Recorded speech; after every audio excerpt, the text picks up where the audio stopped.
السلام علیکم ورحمۃ اللہ وبرکاتہ۔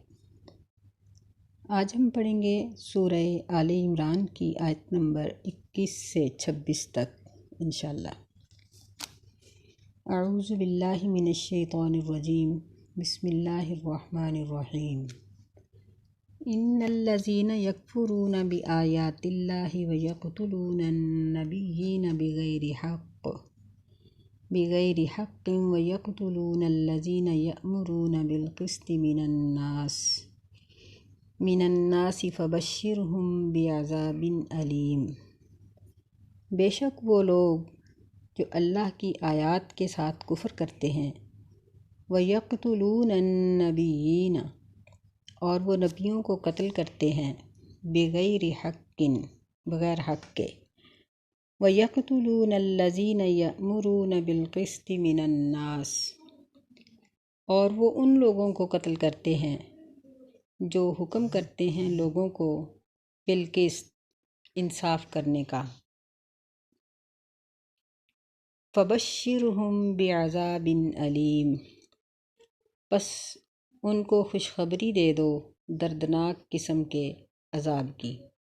اولئک الذین حبطت اعمالهم فی الدنیا والآخرہ، یہ ایسے لوگ ہیں کہ ان کے اعمال حبطت، ضائع ہو گئے، دنیا میں بھی اور آخرت میں بھی۔ وما لہم من ناصرین، اور ان کے لیے کوئی بھی مدد کرنے والا نہیں۔ ان دونوں آیتوں میں اللہ تعالیٰ نے عیسائیوں کی، بنی اسرائیل کے بعد عیسائی لوگ جو تھے، ان کی مذمت کی ہے کہ یہ اہل کتاب، ان کی پوری تاریخ اس بات پر گواہ ہے کہ یہ لوگ صرف احکامات الہی پر عمل کرنے سے منکر نہیں تھے، بلکہ انبیاء علیہم السلام کو بھی قتل کرتے رہے۔ بعض اوقات ان پر ایسے دن بھی آئے کہ ایک ایک دن میں کئی نبیوں کو قتل کیا، اور پھر ان کے حق میں آواز اٹھانے والوں کو بھی قتل کر دیا، یعنی ان کے ساتھیوں کو یا علماء کو کہہ دیں۔ تو اللہ تعالیٰ فرماتے ہیں کہ ایسے لوگوں کو دردناک قسم کے عذاب کی بشارت دے دو۔ ان لوگوں کے اعمال دنیا میں بھی ضائع ہو گئے اور آخرت میں بھی، جبکہ ایسے لوگ جو مسلمان نہیں ہوتے، اللہ تعالیٰ ان کی نیکیوں کا صلہ ان کو دنیا میں دے دیتے ہیں، لیکن جنہوں نے انبیاء علیہم السلام کو قتل کیا، ان کی نیکیوں کا صلہ دنیا میں بھی نہ ملا، کیونکہ ان کا گناہ ہی اتنا بڑا تھا کہ نیکیاں اس کے اندر ڈوب گئیں۔ رسول اللہ صلی اللہ علیہ وسلم نے فرمایا کہ قیامت کے دن سب سے سخت عذاب اس شخص کو ہوگا جسے کسی نبی نے قتل کیا ہو، اور اس کے بعد اس شخص کو ہوگا جس نے نبی کو قتل کیا ہو، یعنی نبی کے ہاتھوں قتل ہونے والا یا اس کے ہاتھوں سے نبی کا قتل، یہ دونوں بہت بڑے جرم ہیں۔ ظاہر ہے کہ نبی کسی چھوٹے موٹے یا بے گناہ کو قتل نہیں کرتے، اور جب وہ کسی بھی نبی کے ہاتھوں سے قتل ہوگا تو اس کا مطلب یہ ہے کہ وہ اللہ تعالیٰ کے نزدیک بہت بڑا مجرم ہے۔ وَمَا لَهُم مِّن نَاصِرِينَ، اور ایسے لوگوں کے لیے کوئی مدد کرنے والا نہیں ہوگا۔ أَلَمْ تَرَ إِلَى الَّذِينَ أُوتُوا نَصِيبًا مِّنَ الْكِتَابِ، کیا تو نے ان لوگوں کو نہیں دیکھا جن کو کتاب میں سے حصہ دیا گیا؟ نصیباً، حصہ، یعنی اللہ تعالیٰ نے جن قوموں کو کتابیں دیں وہ بھی ان میں شامل تھے۔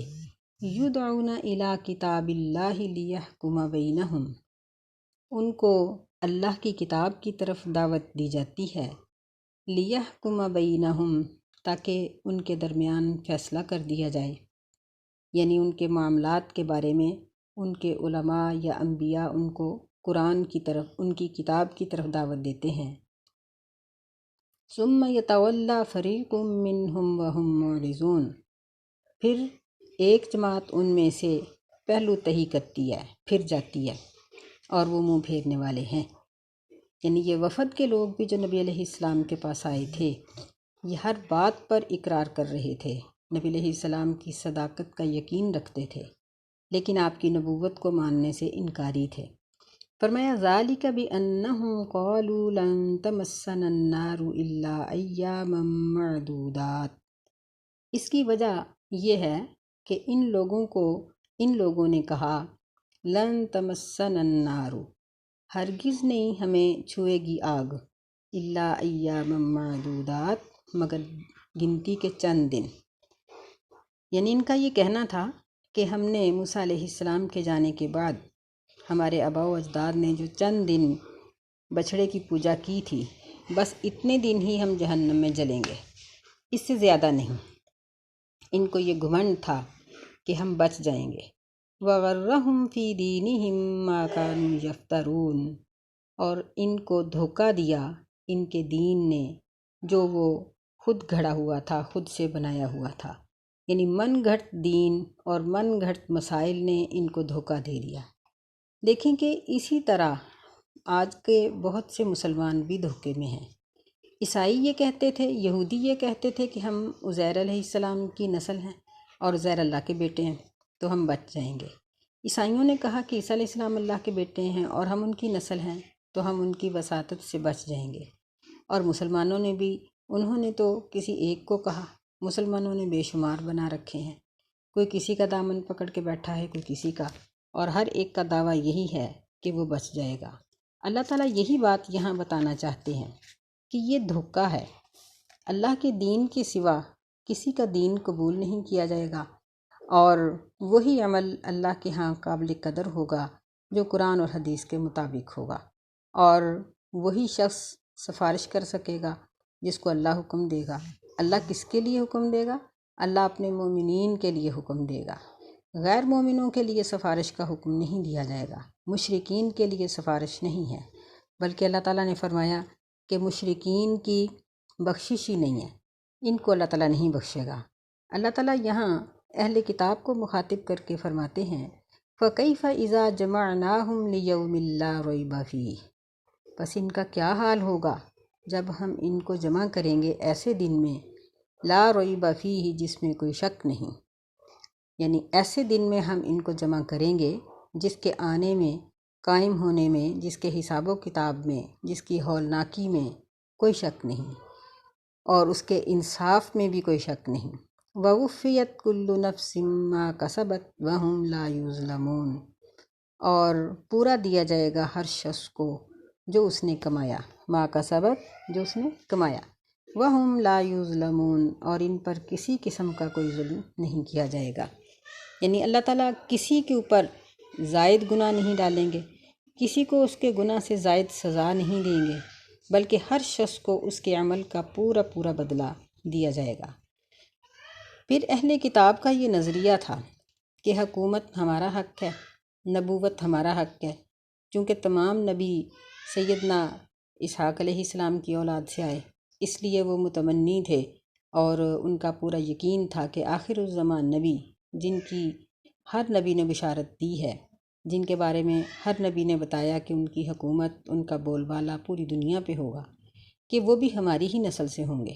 اللہ تعالیٰ نے ان کی بات کی نفی کی اور فرمایا کہ جب تم نافرمانی کی انتہا تک پہنچ گئے ہو اور تم اللہ تعالیٰ کے احکامات کو ماننے سے انکاری ہو، تو اللہ تعالیٰ اس حکومت اور نبوت کے سلسلے کو بھی بدل سکتا ہے۔ اور پھر اللہ رب العزت نے اس سلسلے کو بدل دیا، اور سیدنا آخر الزماں محمد رسول اللہ صلی اللہ علیہ وسلم سیدنا ابراہیم علیہ السلام کے دوسرے بیٹے سیدنا اسماعیل علیہ السلام کی اولاد سے تشریف لائے۔ فرمایا قل اللہم مالک الملک، کہہ دیجئے اے اللہ، اے بادشاہ بادشاہوں کے، تؤتی الملک من تشاء، تو بادشاہت دیتا ہے، من تشاء، جس کو چاہتا ہے، وتنزع الملک ممن تشاء، اور تو بادشاہت چھین لیتا ہے جسے چاہتا ہے، وتعز من تشاء وتذل من تشاء، اور تو جس کو چاہتا ہے عزت دیتا ہے اور جس کو چاہتا ہے ذلیل کرتا ہے۔ بیدک الخیر، تیرے ہاتھ میں ہی بھلائی ہے، انک علی کل شیء قدیر، بے شک تو ہر چیز پر قادر ہے۔ اللہ تعالیٰ نے اپنے نبی علیہ السلام پر اس آیت میں یہ ارشاد فرمایا کہ آپ کہہ دیجئے، مطلب یہ تھا کہ بادشاہی کا اختیار اللہ کے پاس ہے، اللہ تعالیٰ جس کو چاہے دے سکتا ہے۔ اگرچہ مسلمانوں کی مکی حالت کمزور تھی، لیکن مدنی حالت میں اللہ تعالیٰ نے ان کو مضبوطی عطا فرمائی، اور پھر مسلمانوں کو حکومت عطا فرمائی، اور ایسی مضبوط حکومت عطا فرمائی کہ مسلمانوں نے صدیوں دنیا کے اوپر حکمرانی کی۔ پھر اپنی بدعمالی کی وجہ سے آج جس پریشانی میں مبتلا ہیں۔ فرمایا کہ اے اللہ، اے بادشاہ بادشاہوں کے۔ نبی علیہ الصلوۃ والسلام نے فرمایا کہ مالک الملک، یعنی اس کا فارسی ترجمہ ہے شہنشاہ۔ تو آپ نے فرمایا کہ یہ لفظ صرف اللہ کے لیے ہے، کسی دوسرے کو لائق نہیں، اور جو اللہ کے بعد شہنشاہ کہلائے گا وہ اللہ تعالیٰ کے نزدیک بہت بڑا مشرک ہے۔ یعنی یہ لفظ کسی کے بارے میں نہیں بولا جا سکتا۔ اس کا معنی ہوتا ہے بادشاہوں کا بادشاہ، اور یہ صرف اللہ ہی کی ذات ہے اور کوئی نہیں۔ دوسری چیز اس میں یہ بیان کی گئی ہے اس آیت میں کہ حکومت دینا یہ اللہ کے اختیار میں ہے۔ من تشاء، حکومت کا دینا، حکومت کا چھین لینا، عزت کا دینا اور ذلت کا دینا، یہ سب اللہ کی چاہت اور اللہ کی مرضی سے ہے۔ تو یہاں من تشاء کا کیا معنی ہوا؟ اس کا معنی اور مفہوم اللہ تعالیٰ کے انصاف پر مبنی ہے۔ اس صورت کے شروع میں ہم پڑھ آئے ہیں کہ قائما بالقسط، کہ اللہ تعالیٰ کی ذات انصاف پر قائم ہے، اور اس بات کی گواہی فرشتے بھی اور اولو العلم بھی دیتے ہیں۔ تو جو شخص بادشاہت کا حقدار ہوتا ہے اللہ اسی کو بادشاہت دیتا ہے، جس سے چھن جانی چاہیے اسی سے چھینتا ہے، جو عزت کے قابل ہوتا ہے اس کو عزت دیتا ہے، جو ذلت کے قابل ہوتا ہے اس کو ذلیل کر دیتا ہے۔ یعنی اللہ تعالیٰ کے ان فیصلوں میں کوئی غلطی نہیں، اور عزت یہ سب اللہ کے لیے ہے اور اس کے رسول کے لیے ہے۔ تو جس کو عزت چاہیے اسے چاہیے کہ وہ اللہ اور اس کے رسول کا دامن تھام لے۔ اگر کوئی اللہ اور اس کے رسول کے دامن کو چھوڑ کر کسی اور دروازے سے عزت چاہتا ہے تو اس کے لیے یہ حکم ہے وَتُذِلُّ مَن تَشَاءُ، کہ جس کو وہ ذلت کے قابل سمجھتا ہے اس کو ذلیل کر ڈالتا ہے۔ خیر تو ساری اللہ کے ہاتھ میں ہے، اگر کسی اور کے ہاتھ میں خیر ہوتی تو وہ لے لیتا، لیکن آج تک انسان کی پوری تاریخ اس بات کی گواہ ہے کہ خیر صرف اللہ ہی کے ہاتھ میں ہے۔ اِنَّكَ عَلَىٰ كُلِّ شَيْءٍ قَدِيرٌ، بے شک تو ہر چیز پر قادر ہے۔ تو عزت حاصل کرنے کے لیے یا غلبہ حاصل کرنے کے لیے ہمیں یہ چاہیے کہ ہم اللہ کے دامن کو تھامیں۔